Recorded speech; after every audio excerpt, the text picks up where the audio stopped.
Thanks for visiting the patient and the weather today. I'm meteorologist Al Peterlin.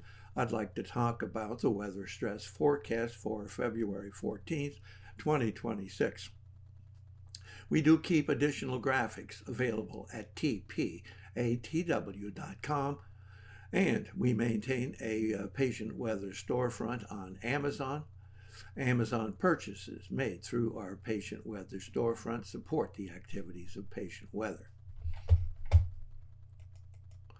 Looking at the surface map for the 14th, we can see there is still that frontal activity trying to make its way into the Pacific Northwest, with lots of rain from Northern California up in through Washington State and snow in the higher elevations.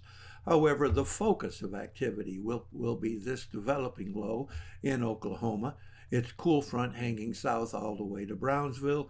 Its warm front stretching across the south all the way to Tampa. There is a massive area of unsettled weather across the south up into the middle Mississippi and east or western Ohio Valley. Lots of even unsettled weather, possibly summer thunderstorms and shower activity. Looking at our vitality index, which is a general compilation of where there will be any weather health issue, and that again shows up on the Pacific Northwest, shows up quite well here in southern Texas and even into the Mississippi Valley all the way through Missouri, Arkansas, Kansas, and all the way up here to Nebraska. Note that there is still some activity centered about Pennsylvania and stretching on across New York and trying to reach into New England. Looking at pressure change, we do have falling pressure here along the coast of northern California into Oregon. And then we have that massive area of falling pressure, really the eastern half of Texas, from Dallas clear on up into the points of Nebraska, cutting across southern Iowa into Missouri, Arkansas, western Tennessee, and down through Louisiana and Mississippi.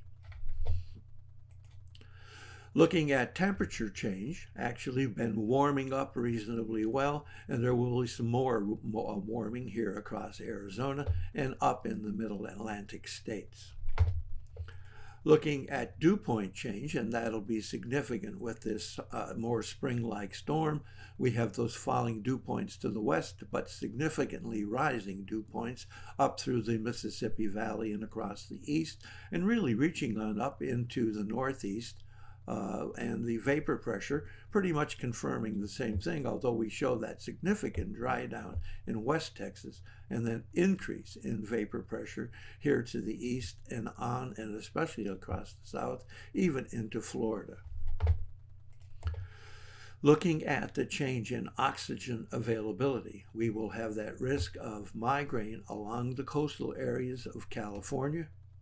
But that significant risk of migraine will be here across West Texas and all through western Texas and through western Oklahoma, including the panhandles of both Texas and Oklahoma. Another significant area of migraine risk here in Michigan, including the Michigan Upper Peninsula and reaching across the lakes into southeastern Canada. Notice that we have a significant risk of asthma and arthritis almost everywhere east of the Mississippi, but mostly across the south down to Florida, and very significant across Arkansas into northern Mississippi, into western Tennessee. Again, very significant across West Virginia into Pennsylvania, Virginia, and really reaching into Maryland, and then stretching up east across the New England states. Thanks for visiting the patient and the weather. Your comments are appreciated. And if you hurt, won't you tell us?